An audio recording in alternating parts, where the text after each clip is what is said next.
What's up guys, Houndish here, and today we've got some exciting things to talk about, including some Beyond Light stuff. So we'll take a look at some secrets of the Europa Map, which we now get a better look at, and it's safe to say is pretty significant in size. But we'll touch on a couple of other teases, and then we get a little bit of clarification about upgrade costs for Ghost Shells, of course with Ghosts 2.0 coming in November of this year. But then we'll also cover some patch notes for this week, the new quest, and a few other bits inside of this video. So guys, as always, I hope you enjoy this brief roundup, and now let's get into it. Initially, we should speak briefly about the new quest that we got this week. And of course, this was a tribute to Matt Helsum, a senior environment artist from Vicarious Visions who also contributed to Destiny 2. And now that the quest is live, you simply head to Mars, and in Anna Bray's room, you head through the doors on the left-hand side to go into Mine Lab Rasputin. Continue through the Mine Lab until you reach the narrow crawl pipe.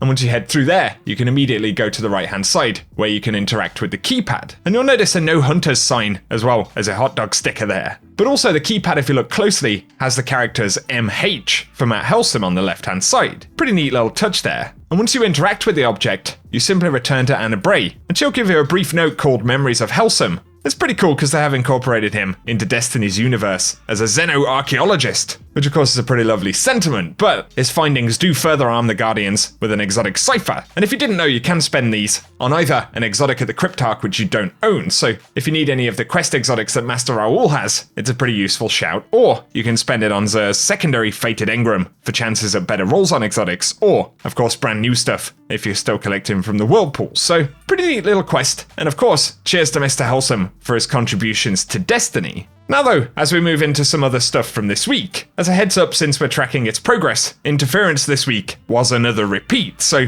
with its continuation, of course you get the loot drops and things like that, but for the moment, we aren't getting new dialogue or lore. However, once again, we know that from earlier on this season there were some leaks, and we seem to have a season finale reward listed in the database. So something is very likely coming, but the end of the season is probably when we'll see anything else, despite plenty of anticipation from many of us at the moment. Quick shout for this week's hotfix though. Of course it enabled Game Pass expansions Forsaken and Shadowkeep on Xbox, but update 2.9.2.1 additionally included that the refurbished Black Armory shader now drops 100% of the time when dismantling refurbished weapons. And of course they're the ones acquired from Forge Completions, but they also fixed a crash that could occur when too many arrows were shot into a Titan's barricade. So a couple of minor additions to the patch notes there. Now though, as we move back onto some Beyond Light stuff, of course just yesterday Bungie posted a new trailer that gave us confirmation that Varex is going to be a key character for Beyond Light. And it's interesting because, of course we'd had plenty of teasers that that'd be the case, but we've also had similar teasers that Prince Aldrin could be a feature in Year 4 as well. It only adds weight to the possibility of these kind of things happening, but alongside the trailer, something we didn't touch on is a new map of Europa. So Bungie shared this on the Beyond Light page. We could see that the entire map is actually pretty big, consisting of 5 key areas. Obviously this is a stripped down version of what we'll actually end up seeing in game, but it does give us additional information about some of the areas we'll see. So the very northern area of the map is called Eventide Ruins, once home to thousands of settlers, and now all that remains of Clovis Bray's colony. And they give us a closer up image of what each of these areas will actually look like. And then there is the Asterion Abyss. The Vex structures visible on the surface are only the tip of the iceberg. And as we can see, we have some kind of Pyramidion-esque structures on the surface of the moon there, but as Bungie tease, there's plenty more that we'll find in the caverns below, and we have seen various different trailer shots that show us similar things. Moving down to the center of the map, we have the Cadmus Ridge, a snowy landscape and the last known location of the buried Bray Exoscience facility. And so that gives us that bit of information as well, that the main facility on Europa, at least going into it, may actually be something that's kind of hidden away and we discover throughout the story. Could also be a key entrance point to the Clovis Bray facilities in general in the game. But then we've got Charon's Crossing, the site of Europa's communication center, and the origin of a distress signal sent by Varex. And so a little bit of extra story context about Varex there. Could potentially be a bit of a hint to how the story for Beyond Light will actually begin. And also, maybe a location that we can expect to see Varex. But finally, there is the Beyond, and that's the southern part of the map. Pretty much with confirmation that that's where the Stranger is going to be housed. So an old friend awaits us in this clearing that overlooks the conflict between light and dark. And so that main pyramid ship on the skyline is indeed on the southern part of the map. But Bungie also say, a dark obelisk silently beckons you, watching from a barren clearing on the frozen moon.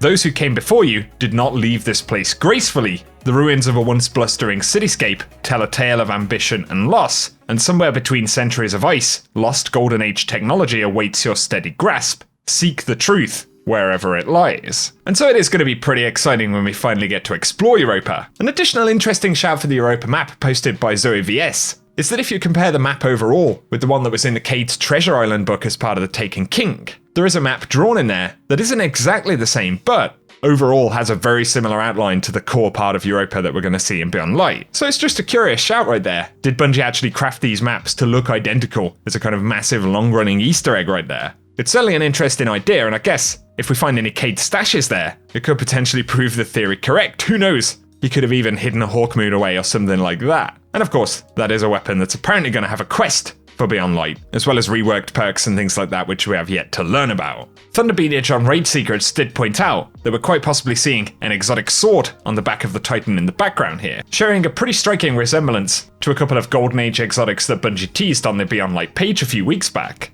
Definitely very excited to get more information about some of the weapons that we'll see. Also, as a bunch of you guys pointed out, it does appear that we have Vault of Glass style kind of harpies, but they actually have Vex or kind of Minotaur style arms, and with stasis appear to have the ability to essentially ground slam you, much like a Titan. Suddenly the enemies are being mixed up a little bit for Beyond Light. So once again, give us any of your thoughts about what we're seeing for Beyond Light down below, but I will link the full map for the destination in the description as well. Now there are a couple of updates about ghost shells that are going to be adjusted for Beyond Light. Just last week, we learned that they are going to be getting their own energy levels, will be fully upgradable, even masterworkable, and of course, come with a bunch of new mods. But players were curious about the costs for upgrades, and Cosmos said, the cost is pretty light and uses Glimmer, legendary shards, and enhancement cores, but no need to spend your golf balls on ghosts, so we won't be having to spend Ascendant shards, and also the fact that it says pretty light, in addition to using slightly different currency to max them out, makes it sound like the various tiers probably will require a little bit less investment than an armor piece would in general. And of course that makes sense and I think is probably a positive thing. Cosmo also confirmed that ghosts still will not have light levels after the update that we get for the expansion, but also said that we're giving feedback to the team that a lot of players would like to see the Generalist shell take mods as well. So that's a pretty interesting one. But also, in addition to Bungie teasing that endgame activities would get various cosmetic rewards and things moving forward, they did recently on the subject of ghost shells say whether you purchase a ghost shell from Eververse, earn it from the newest raid, or pull from collections. And of course, that means we are going to be getting a new ghost shell specific to the raid in Beyond Light. Although a suite of cosmetics is essentially what Bungie had promised we would see in that kind of endgame moving forward. To finish right here, especially with the launch of Game Pass, firstly Bungie do clarify that seasons are not included with Game Pass, but you do get Forsaken and Shadowkeep. So Beyond Light in November, and of course all of the individual seasons, do require purchase separately.